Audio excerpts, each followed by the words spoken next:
Alright, so good morning mga kabiyahit, mga kasoward. At panibagong araw, panibagong vlog na naman tayo mga kabiyahe. Bali ngayon ay ito, mag-ayos lang ako ng gamit, yung mga kailangan kong dalhin dahil magra-ride tayo ngayon mga kabiyahe. So samahan nyo ako at ayos tayong gamit.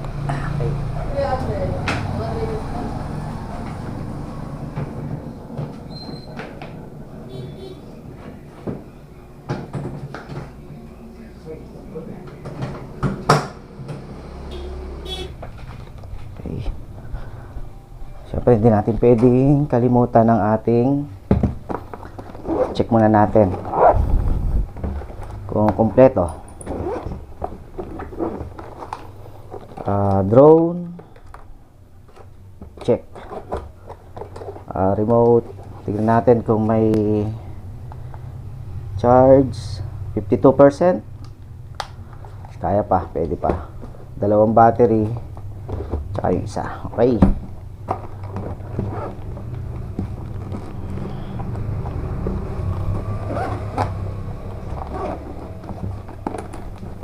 Okay, ang ating helmet.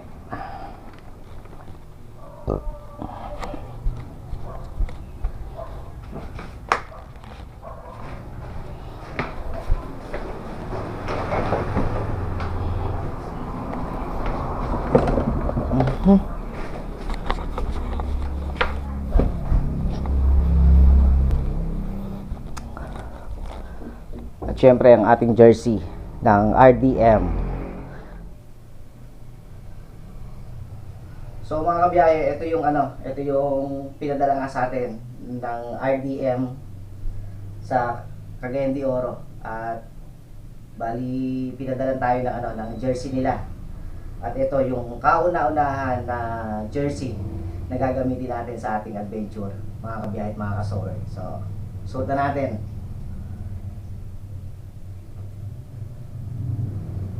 Ayos. Pit na pit. Sakto. Okay. Ay, so kaado tayo mga kabiyahe. Right. At yun nga mga kabiyahe, bali ngayon ay ito yung unang-unang araw na pupunta tayo sa Yambu Lake. Nasuot ang RDM mga kabiyahe. At bago tayo tumungo sa ating pupuntahan sa Yambu Lake, dadaan muna tayo ng Kalumpang para iabot at ipatikim kay Sir Dejan Pax yung suka ni Tito Pog. So dadaan muna tayo at samahan niyo ako mga kabiyahe.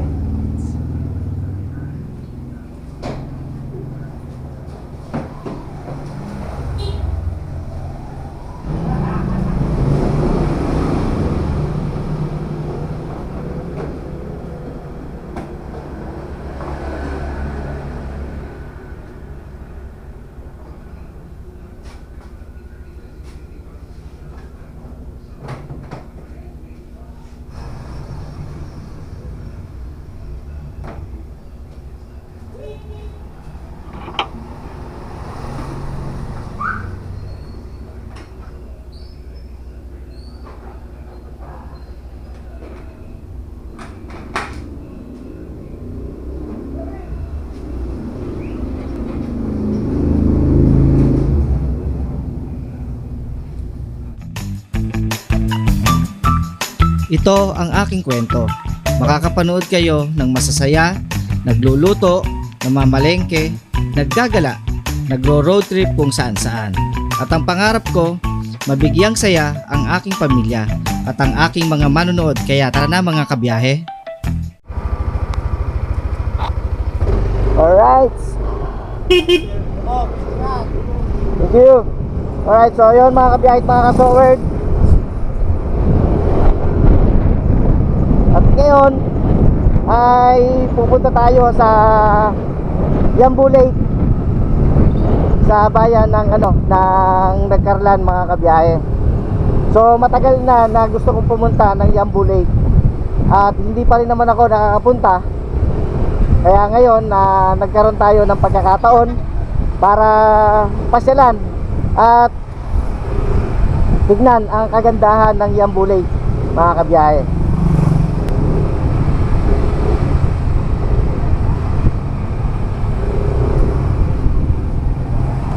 At sana ay bigyan tayo ng magandang panahon para naman sa ganon ay mapasyalan natin at mapuntahan natin ang Yambu Lake. Gawa ng medyo mga kabiyahe, medyo makulimlim ang panahon ngayon. Ang oras natin ngayon ay 7:37 ng umaga at araw ng Sabado. Dahil nga na tayo ay walang pasok at day off,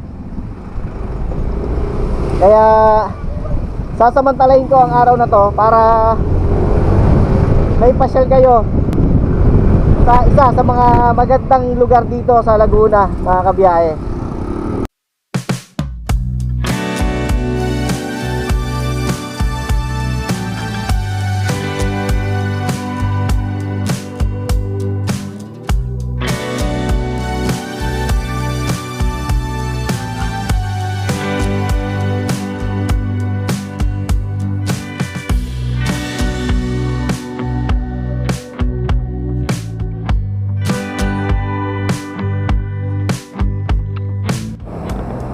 So yun, nag-stop over lang muna ako rito sa sa highway.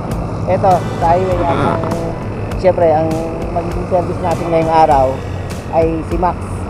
At yun nga, tulad nga ng sinabi ko sa inyo kanina na tayo ay pupunta sa isa sa mga magandang lugar dito sa Laguna. At yun nga po ay ang Yambu Lake, mga kabiyahe, sa bayan ng Nagcarlan, mga kabiyahe. So tumigil lang muna ako rito sa highway ng Patimbao at para maipakita ko rin sa inyo, mga kabiyahe, na ganito kaaliwalas at kaganda yung lugar namin dito sa Laguna, mga kabiyahe. At sana ay magustuhan nyo yung ating pupuntahan ngayong araw, mga kabiyahe. At medyo malayo-layo rin yung ating pupuntahan, kaya tara, ano pang hinihintay nyo? Samahan nyo na ako, mga kabiyahe. Alright.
Papunta pala ng Yambu Lake, siguro mga lang, mga 30 minutes lang siguro magiging biyahe ko.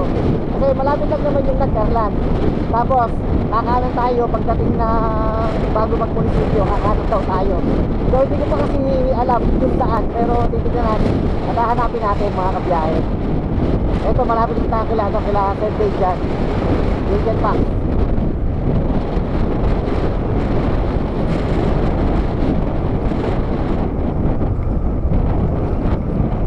Pag nandun yung tuktok, nandito si St. Dejan.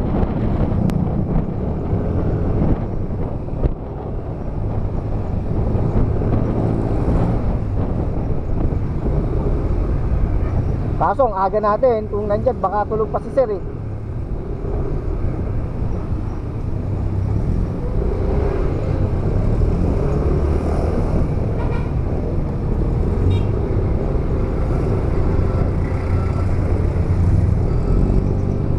lang yung nakikita ko sa mga vlog niya, mga kabiyahe. Kasi hindi ko pa rin naman alam yung kanyang bahay. So malapit lang kasi daw dito. Tapos may papasok. Yun.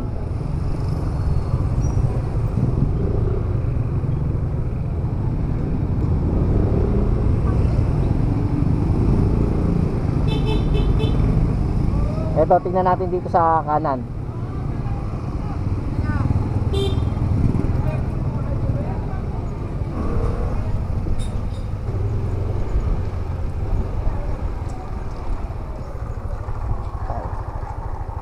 Gandang umaga po.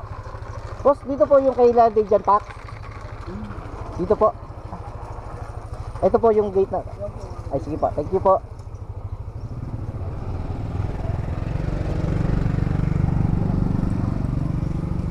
So, yun nga mga kabiyahe. Bali dito pala. Dito nga. Tatawag tayo. Ay, ay, ay.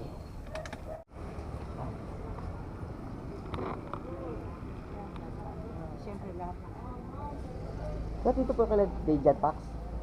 Hindi ko lang wala. Ay, sige po.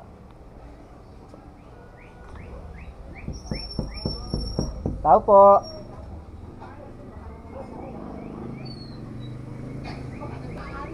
Sir Dejan.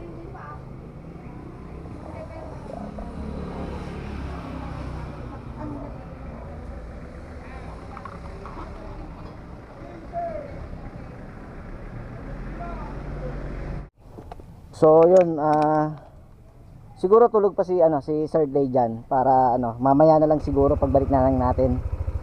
Balikan na lang natin. Gawa nga ng maaga yung dating natin dito. Right. Thank you po. Thank you po.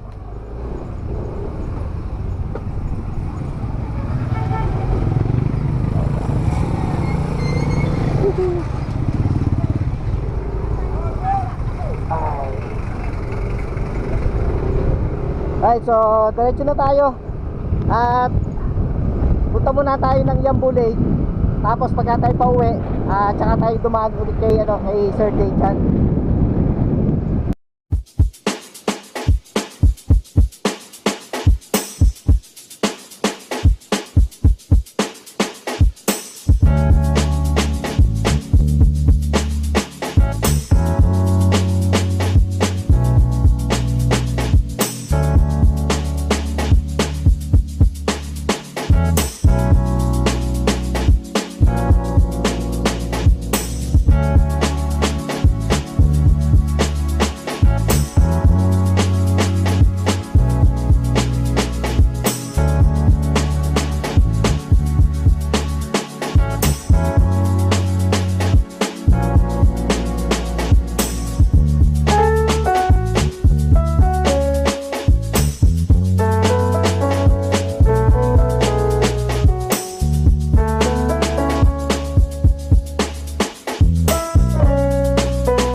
Nandito kakanan na tayo. Bali, yun na kasi yung munisipyo ng Nagcarlan, mga kabiyahe.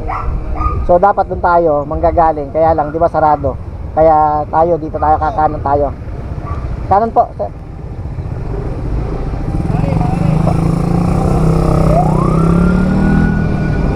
Okay.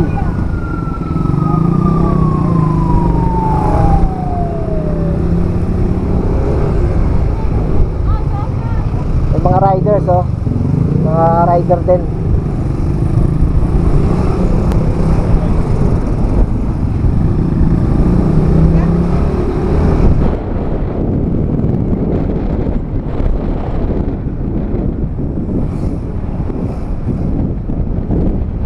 Wow! Banking! Banking lang ng banking. Alright. So, hindi natin alam, baka galing na rin yan sila doon sa Yambu Lake. Baka doon din sila galing.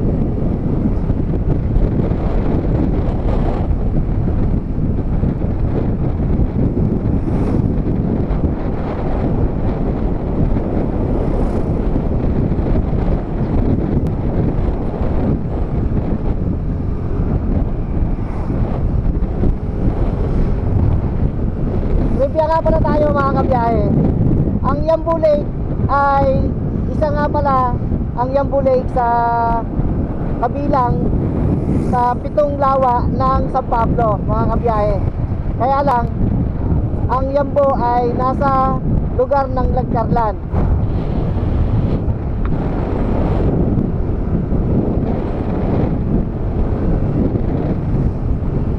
Kaya minsan, isa-isay natin yung 7 lawa ng San Pablo, mga kabiyahe.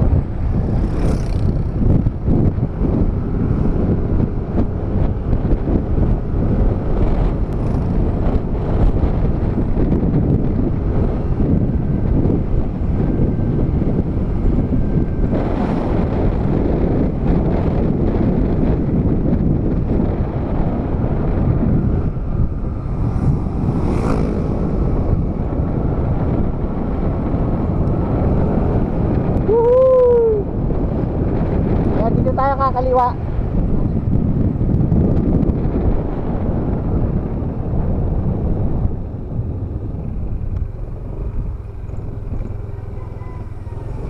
Yan, ito yung Yambu Lake. Ayan, dito nga. Diretso lang tayo, mga kabiyahe. Dito nga yung dito nga yung, kasi nakita ko yung bukana sa mga vlog na nagpunta ng Yambu Lake. So naging familiar sa akin yung lugar na yon, kaya nasabi ko kanina na kakaliwaan na tayo. So dito na lang tayo magtatanong-tanong kung diretso lang ba o may lilikuan tayo papuntang Yambu Lake.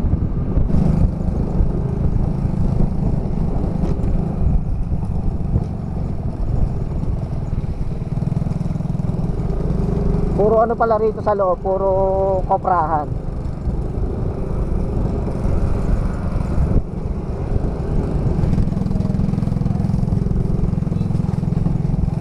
Medyo kita yung hamsa. Siyempre, kung may makikita tayo dito na prutas, lalong lalo na yung marang, eh bumili na tayo. Para naman may pasalubong tayo kay mami pag-uwi.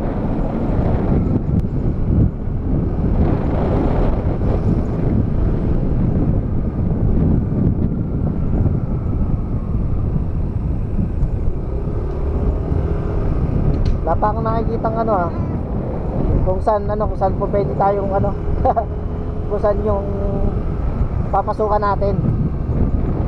Sana diretso lang para hindi na tayo maligaw.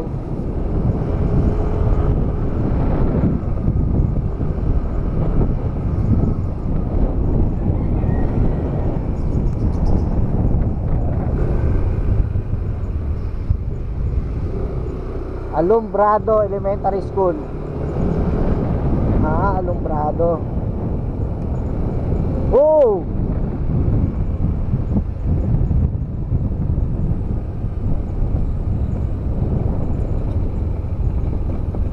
Oh, ang ganda ano? Oh.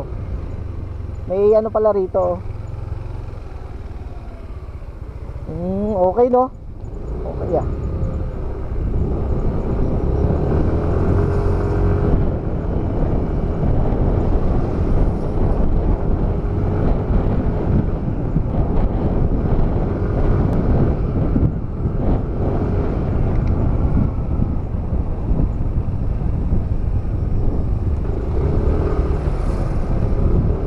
Diretso lang. Wala pa eh, wala pang karatula eh. Tanong na lang natin dito.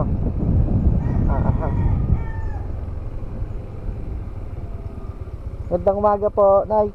Nagtatanong lang po, yung papunta pong Yambu Lake, Diretso. diretso lang po, Nay. Oo. Huwag ka na safe side. Basta diretso ka. Okay po, sige. Salamat po. Ingat. Salamat po, Nay. So yun, napagtanong na nga natin. Diretso lang daw. Talahib.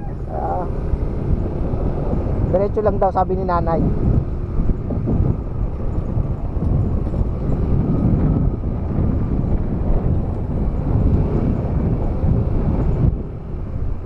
Sulsugin, Barangay Sulsugin.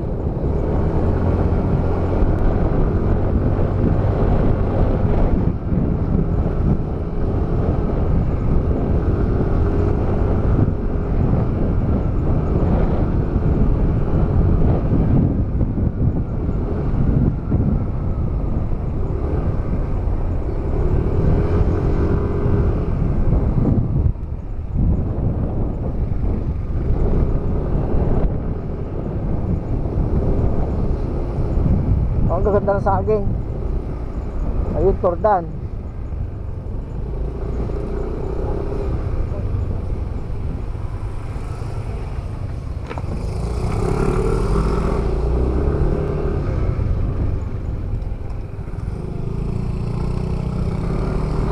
Alright, so yun mga kabiyahe. Bali, nandito na nga tayo. Pumarada muna tayo dito. Kailangan pala natin muna na pumarada. At may mga parking area naman na itinuro sila kung saan tayo po pwedeng mag-park. So, eto nga. Pinarada na nga natin si Max. At yun, bali 10 pesos lang yung parking fee. So, dito pala. Medyo malayo-layo pero accessible naman yung daan. Tay, okay po pagbalik ko na po. Opo, pagbalik ko na po. Sige po. Buo po eh. Thank you po. Sige po. Salamat po. Tito Pogs TV. Ayun po, ito po ay yung parking area. Ito po. Ito, meron din po pala rito. Marami po palang dito. Pwedeng paradahan kaya hindi po kayo mamomroblema ng paparadahan. Ayan. May mga room for rent. Yung mga gusto po na mag-overnight. Ayan, meron din po silang mga pinaparentang kwarto. Yung kubo pala, ayun yung kubo. Ayan. Ang ganda rito sa nagkarlan po tayo, no? Ano po pangalan tayo? Bal, Sotalbo. Ayun, kay Tatay Bal. Ayun, doon po tayo sa area niya po nag-park. Kaya po, mamaya na lang po tayo. Thank you, sir. Sige po. Tito Pogs TV. Opo, Tito Pogs TV po. Mapapanood yan, sir? Baka po bukas po. YouTube, YouTube po. Salamat po, Tay. Opo. Mamaya ko na lang po kayo bigyan ng sticker. Thank you po. Alright, so yun. Diretso na tayo. At yun nga, ang outfit natin ay syempre, yan ay sponsor to ng RDM, mga kabiyahe. May mga kainan din pala rito. Hindi ka talaga magugutom pagka ikay nandito, no? At yun, maglalag lang tayo siguro. Lag lang tayo rito. Tapos may mga tindahan din pala. Ayan. Okay. Pababa. Bali, ayun. Ayan.